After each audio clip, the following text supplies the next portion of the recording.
I mean, look, BYD is in this two-horse race with Tesla in China. But I don't view that this really diminishes what Tesla has done. I mean, I think this was, and we'll see in the next few weeks, this was a record quarter for Tesla in China. And price cuts have actually subsided. So what you're really seeing play out right now is Tesla and BYD at the top of the mountain. Everyone else is looking up to them. It just shows that China EV market, I think, a lot better than expectations across the board, bodes especially well BYD and Tesla. Here's the thing, though. I mean, the game for EV makers, Dan, as you well know, is it's a race to the bottom, right? Who can punch out or push out affordable vehicles so that they get more penetration, they get more traction with the buyers. That's been known for a long time. When you take a look at what BYD is doing, outsold Tesla Q4. Their biggest markets right now are Thailand and Israel. They haven't even gotten to the U.S., and their cars sell for about a third the price of an entry-level Tesla. So, you know, they're not just nipping at Tesla's heels. I mean, these guys are a major challenger. Oh, and I mean, I'm a big believer in BYD and someone that spends a lot of time, you know, in Asia and seen it firsthand. But we're talking about a green tidal wave. I mean, this is the biggest transformation to the auto industry since 1950s. It's not necessarily a zero-sum game. You're going to have massive winners. BYD and Tesla are in what we'll call it second, third inning of a 9-inning game in terms of where this is all going in terms of EVs. But this is going to be a Game of Thrones battle between Tesla and BYD, and everyone else is trying to chase them. But the other thing that's starting to happen is some are peeling back from EVs. That's what you're seeing in Detroit take hold. Would you agree that BYD has two sort of secret weapons? At least one of them is this low base effect you talked about, right? In terms of penetration, they're not even in the U.S. Yet. The other thing is I note that BYD actually makes hybrids as well, whereas Tesla does not. I mean, for that sort of in-between period that we seem to be in right now. Well, I think the hybrid strategy has been a big part of their success, the vertical integration and the pricing. I think BYD they were able to maybe see forest through the trees from a pricing perspective. Tesla, you know, clearly I think was caught a bit offsides, which is why you saw them needing to cut prices to sort of get to the mass market. But BYD, this global expansion that they could start, I mean, they are going to be a household name basically globally, you know, I think in the next 2-3 years. Obviously, we got to see restrictions and how it all plays out. But I would expect in the next 12, 18 months, I mean, we're going to see BYD dealers in the U.S., throughout Europe, and across the world. Guys, I want to put into perspective for you just how crazy this BYD story is. Here's Elon Musk 10 years ago literally laughing at the idea of BYD competing with Tesla. Although there's competitors now ramping up, and as you're familiar with BYD, which is also on the West Coast, I think they're ramping up production of their electric vehicles. Warren Buffett owns 10% stake in that. Why do you laugh? BYD is trying to compete. Why do you laugh? Have you seen their car? I have seen their cars, yes. In fact, at the Berkshire Hathaway meeting, I saw their cars. Yeah. Well, they are on a different, tell me why you're laughing. You don't see them at all as a competitor? No. Why is that? I mean, they offer a lower price point. I don't think they have a great product.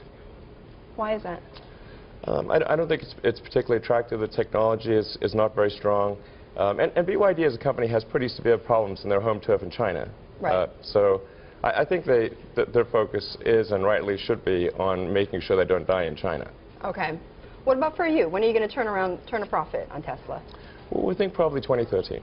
2013. Okay. Gathered ourselves, talked more a bit in the break about BYD, and you make a good point though, and I want you to say this, you know, about BYD. What you're saying is that, you know, even though the cars are going to be priced lower than yours, and they are, you know, they have said that they are a competitor to you, that what you're saying is that, you know, even if that's the case, that their cars are actually quite expensive for what you're getting. So why do you say that?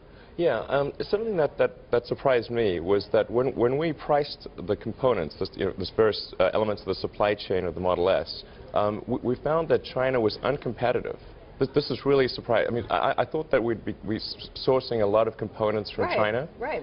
Almost none of the components in the Model S are sourced from China.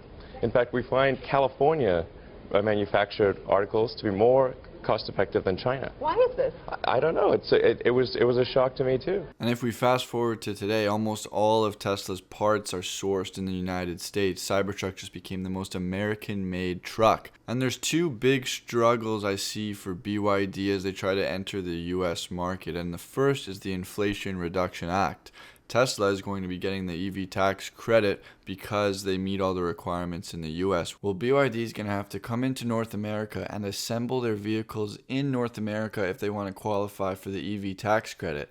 And BYD is already quite thin on profits. They're making about $100 per vehicle sold on the cars they assemble in China. Now, the labor costs in North America are higher than they are in China, so I'm struggling to see how BYD is going to make a profit in North America today, but they are definitely going to fare better than Legacy Auto. I know that for sure. And I hate to admit it because I'm not bullish on Tesla, or I don't want to be bullish on Tesla, but they had an excellent 2023. So I think overall, I think the main two things are that, number one, the auto industry had a great year despite economic tailwinds or headwinds rather in Europe, in China, in the United States. It did a lot better than a lot of people thought it would. But Tesla especially, I thought was going to have a rough year, and they didn't. They actually increased production. I think they delivered almost 500,000 vehicles in the last quarter alone. I think it was almost 2 million vehicles in the past year. It's 35 and 38% growth, respectively. I think they've done super well, and they've cut costs, right? But their expansion of production and the amazing half that they had in Europe, where they basically the Model Y outsold pretty much every other competitor by 300%, was just wild. Yeah, Tesla's doing well. Okay, so the Model Y is the best-selling vehicle in the world. It's absolutely dominating in Europe. We probably don't need to do anything, right? Because it's working? Wrong. Today we get a leaked photo of the Model Y revamp. They're redoing the whole vehicle just like they've done for the Model 3 revamp. You can see it looks awfully similar, and if we zoom in on this other vehicle, we can see that the sleek front design has also been carried over to the Model Y revamp. We're probably going to get more sound dampening, a new center console, a rear touchscreen in the back for passengers. Probably going to get that improved range and efficiency on the increased aerodynamics. Probably improvements to the powertrain and battery pack for better performance, just like we saw in the Model 3. There's been a lot of talk about the Cybertruck lately. I feel like someone should check in on Rivian. But when you think about Rivian had a little bit of a miss on their quarterly deliveries, Ivan. They're in this growth and adoption phase, and they're doing it better. Let's say they were able to learn from Tesla. And so I don't think it was a miss. It was a miss to some arbitrary, if you will, consensus number. But I think they did a great job. And people love these trucks. They have a very long pipeline of demand, and they're going to continue to ramp up production.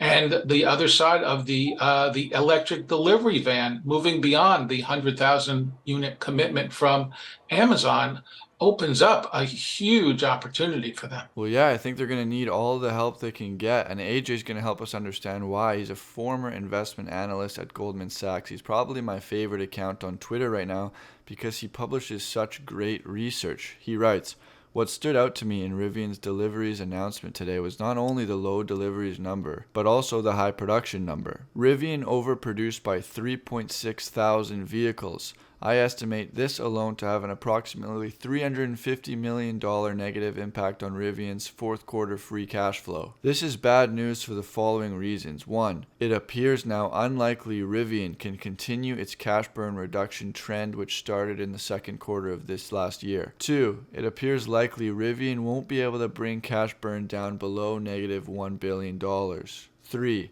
Cybertruck impact? Given Cybertruck launched very late in the fourth quarter, potentially the full negative impact of Cybertruck on Rivian has not yet been borne out in Rivian's deliveries. First quarter 24 numbers will therefore be very interesting. Even though Cybertruck production won't be at significant capacity at that point, but enough to be reflected in Rivian's numbers. AJ also published this chart saying Rivian continues to lose more than $1 billion per quarter, but managed to reduce its quarterly cash burn rate down to the lowest level since the second quarter of 2021. I agree with AJ that I'm also very fascinated to see how the Cybertruck release impacts Rivian's deliveries in the first quarter of 2024. But where is the demand? What are consumers wanting for 2024? They want Teslas, I think. And yeah, to Ivan's point, Rivian is also doing really well. I mean, they're a very small player when you look at just in terms of scale. They're not quite there yet. But I think, yeah, people are looking for EVs. The EV sales are still strong. You still have a mix between the hybrids and the pure battery-powered EVs. But you're looking at, 9-10% market growth. I think that's going to continue. Definitely super strong in Europe. And yeah, we've seen some adjustments. I wouldn't necessarily say that there's a pullback, but there's an adjustment in the mix of which types of vehicles that are EV powered or that electric vehicles are going to be ramping up production versus scaling back. So it's a question of just adjusting to actual public demand. It's objectively strong. I mean, we have some of these figures that are up 40% year over year for a company with a scale as big as Tesla's. I think, frankly, that's impressive. It's extremely impressive, and I want to end this video with this graph from Dylan Loomis that shows Tesla's compound annual growth rate of deliveries. In 2020, Tesla didn't say we're going to grow 50% every year.